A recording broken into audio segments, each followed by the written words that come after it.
Welcome to our channel. Today we how to transfer customer support macros into Slack for faster responses. Complete guide step by step clearly. Begin by logging into your Slack workspace. Navigate to the Apps section in the left sidebar. Search for and select the Slack API option.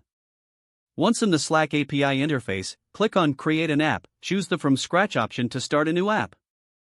Give your app a name that reflects its purpose, like Customer Support Macros. Select the word, click Create App to proceed. Once your app is created, navigate to the OAuth and Permissions section on the left side. Under the Scopes section, add appropriate permissions for your app. These may include chat right for sending messages or commands for interacting with shortcuts. Next, install the app to your workspace by clicking on the Install App button. Make sure to copy your OAuth access token, as you will need it later. Now, open your preferred code editor or automation tool. Begin writing a script to handle the transfer of customer support macros. Start by defining the structure of your macros in a clear format. Each macro should include a trigger phrase and the corresponding response. Next, utilize the Slack API to create a new / command for each macro.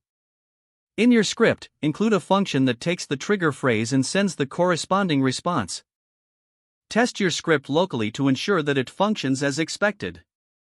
Once verified, deploy your script to your Slack workspace. Return to Slack and test the newly created / command by typing the trigger phrase in any channel. Make sure the response appears correctly and is helpful for your team. Adjust any macros as necessary based on feedback from your team. Consider documenting the macros for easy reference by your support staff. Encourage team members to explore and familiarize themselves with using the macros. Continuously monitor and update the macros based on common customer inquiries and team suggestions.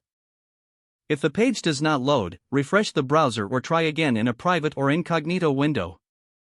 Make sure you are using the correct email address, then retype it carefully to avoid small typos.